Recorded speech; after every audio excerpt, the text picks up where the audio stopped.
Gold trusted gold buyers మీరు తాకట్టు పెట్టిన బంగారాన్ని విడిపించి ఈ రోజు ఉన్న మార్కెట్ ధరకు కొనబడును.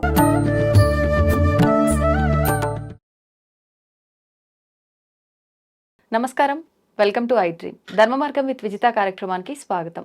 ప్రస్తుతం మనతో పాటు ఉన్నారు ప్రముఖ జ్యోతిష వాస్తు పండితులు, లలితా ఉపాసకులు శ్రీ శ్రీ శ్రీ నానాజీ పట్నాయక్ గారు. ఇప్పుడు వారితో మాట్లాడదాం. నమస్కారం గురుగారు. శ్రీమాత్రే నమః. గురుగారు, మీరు ఒక నెల నుంచి 40 డేస్ 30 నుంచి 40 రోజుల మధ్య కాలంలో అనుకుంటా, గడిచిన రోజుల్లో 40 డేస్ అనుకుంటా, జలానికి సంబంధించిన విపత్తులు, యుద్ధాలు రాబోతున్నాయి అని చెప్పారు. సముద్రంలో యుద్ధాలు వచ్చే ఛాన్సెస్ ఉన్నాయి.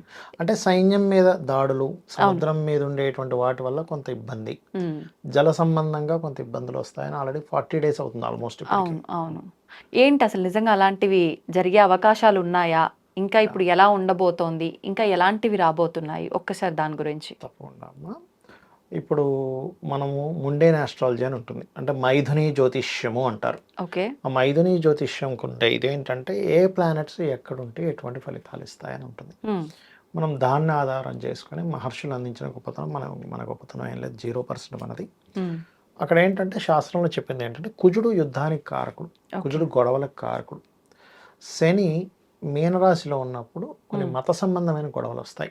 అందుకే ఆ రోజు అది కూడా చెప్పడం జరిగింది, కొన్ని మత సంబంధంగా ఒక జిహాద్ అని ఇట్లాంటివి ఉంటాయి.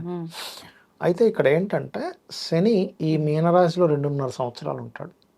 ఈ 2.5 సంవత్సరాలు కొంత జాగ్రత్తగా ఉండాలి పర్టికులర్గా. ఇప్పుడు పర్టికులర్గా పెద్ద యుద్ధం అనేటువంటిది పక్కకు పెడితే అవతల వాళ్ళ స్థావరాలని ఈ ఇండియన్ వీళ్ళు ధ్వంసం చేయడం ఖచ్చితంగా జరుగుతుంది, అందులో ఎటువంటి డౌట్ లేదు. భారత సంబంధించినటువంటిది. ఇక్కడ ఇంకొక విషయం ఏంటంటే ఎప్పుడైతే ఈ శని రాసుల్లో ఇది ఉన్నాడో, మన లాస్ట్ మనకి మంగళవారం నాడు అది జరిగింది పెహల్గాంలో.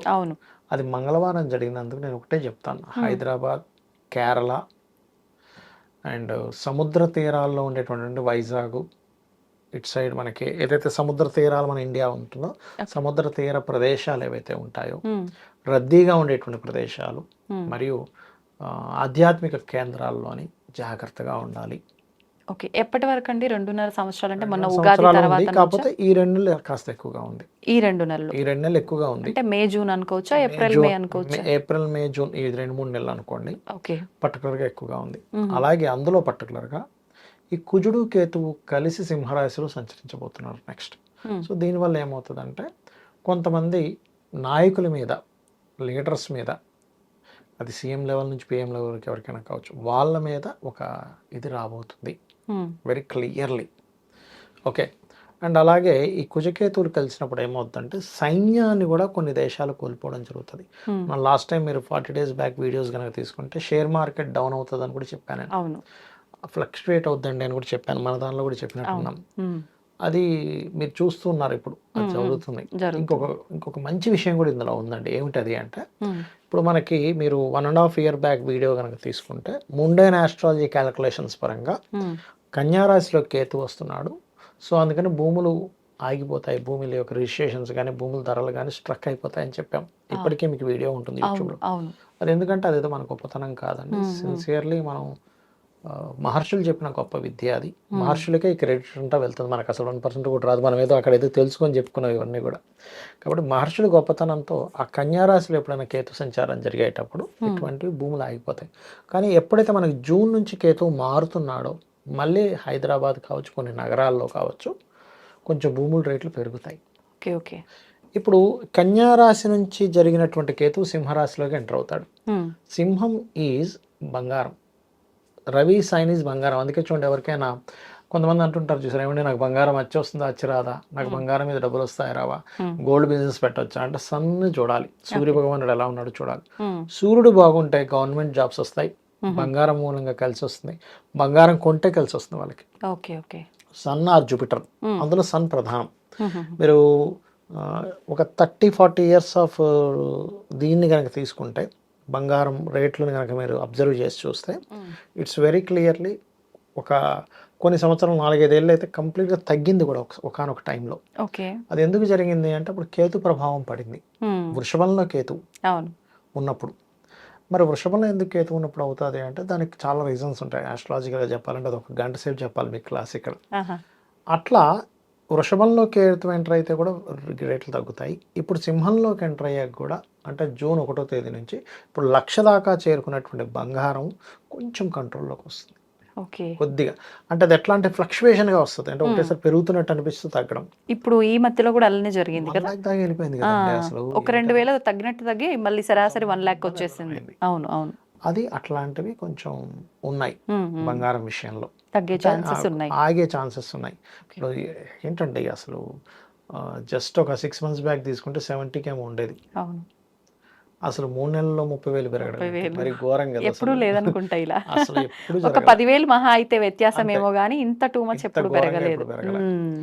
ఇది ఎందుకు జరుగుతుంది అది అంటే గురువు వెరీ క్లియర్లీ వృషభంలో ఉండడం వల్ల. నేను మీకు ఇందాక ఒక పాయింట్ చెప్పాను, వృషభంలో కేతు ఉన్నప్పుడు తగ్గిందండి అన్న. గురువు ఉంటే పెరుగుతుంది ఎప్పుడు కూడా వృషభంలో.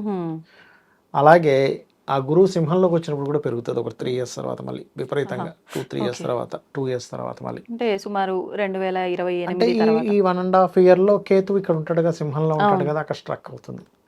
ఇది ఎందుకు చెప్తున్నానంటే కొంతమంది పాపం ప్లాన్ చేసుకుంటారు, ఇన్వెస్ట్మెంట్ చేసే వాళ్ళు ఉంటారు, ఇంకా పెరుగుతుందేమో డబ్బులను తీసుకెళ్ళి అక్కడ పెట్టే వాళ్ళు ఉంటారు. అందుకని వాళ్ళు ప్లాన్ చేసుకోవడానికి ఇది బ్రహ్మాండంగా పనిచేస్తుంది. సో అక్కడ ఆగుతుంది. భూముల రేట్లు మాత్రం పెరుగుతాయి, కొంచెం మూమెంట్ వస్తుంది. మరి విపరీతంగా ఒకటేసారి 1,00,000 కోటి అవ్వకపోయినా కొంత మూమెంట్, కొంత రిజిస్ట్రేషన్స్ అవ్వడం, అమ్మయ్య ఇక్కడ కొంచెం అమ్ముడుపోతున్నాయి అనుకోవడం. ఎందుకంటే రియల్ ఎస్టేట్ కనుక ఆగిపోతే చాలా ఆగిపోతాయి. అవునవును.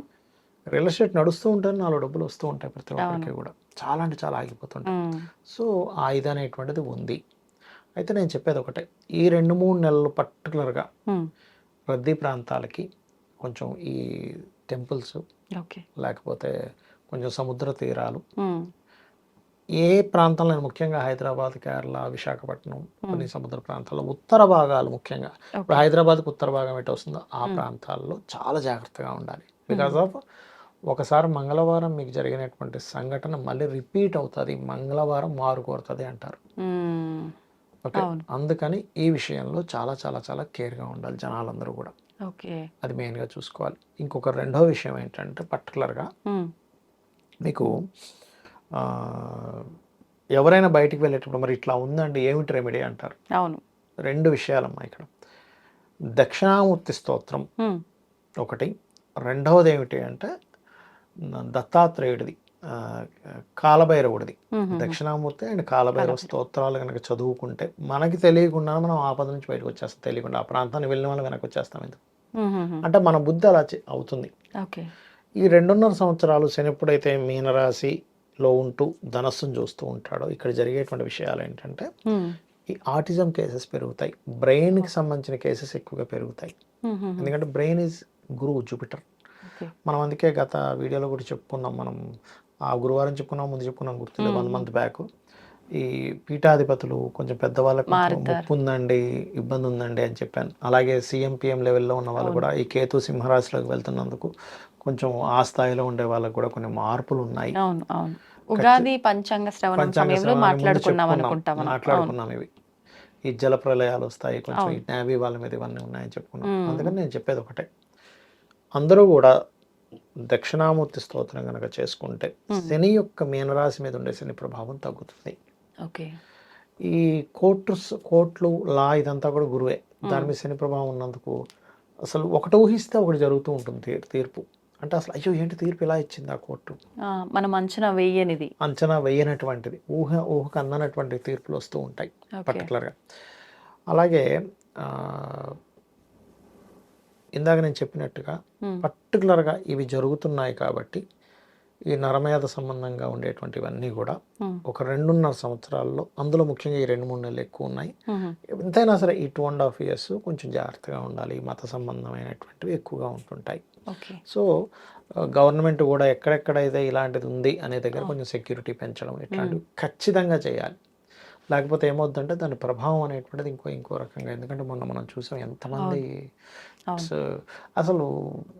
అందులో మరొక నాకు చాలా ఆశ్చర్యకరమైన విషయం ఏంటంటే అంత ఘోరమైన విషయం జరుగుతాయి, కింద కొంతమంది కామెంట్లు పిచ్చి పిచ్చిగా పెట్టడం. ఎంత బాధ వేసిందంటే పాపం ఒక స్త్రీమూర్తి భర్త చనిపోయాడు కూర్చొని ఉంటే ఆమె నెక్స్ట్ టెర్రరిస్టులు కలిపి భర్తను చంపేసాడని పెట్టాడు వాడు. కదా అసలు ఎంత ఘోరమైన ఎట్లా వస్తాయో అసలు ఇలాంటి ఆలోచనలు అర్థం కాదు. అసలు ఏంటో అర్థం కాదు. ఉమ్. ఇప్పుడు పెడతాడు ఎలక్షన్స్ వచ్చాయేమో ఇంకా రాలేదు కదా అని పెడతాడు. సంబంధం లేకుండా. పాపం వాళ్ళు ఎంత బాధపడుతున్నారు, ఏమిటి జనాలు ఇట్లా తయారవుతున్నారు బాబు అనిపిస్తుంది ఒక్కోసారి. అంటే వాళ్ళకు ఉండేటువంటి ఆ క్షణిక ఆనందం కోసం ఆ, అవతల వాళ్ళు ఏమనుకుంటారు, ఇప్పుడు చనిపోయిన వాళ్ళు ఎవరైనా వాళ్ళు చూసారు అనుకోండి, వాళ్ళకి ఎంత బాధ వేస్తుంది అసలు. అవును. ఆ అమ్మాయి ఆ మెసేజ్ చూస్తే పరిస్థితి ఏంటి ఒకసారి ఆలోచించండి. మనకే ఇంత బాధ వేసింది. పైశాచిక ఆనందం. పైశాచిక ఆనందం. నిజంగా అంటే ఇలాంటి వాళ్ళు ఉన్నంత వరకు ఈ సమాజం అసలు బాగుపడుతుందని కొంతమంది అనుకోలేము. ఉన్నారమ్మా. అంటే ఎట్లా అంటే ఇండియాలో ఉంటూ పాక్ ప్రేమికులు ఉన్నారు, ఆ, ఆ. పాకిస్తాన్ ప్రేమిస్తుంటారు. అదొక విచిత్రమైన అవును. ధోరణి. అదే.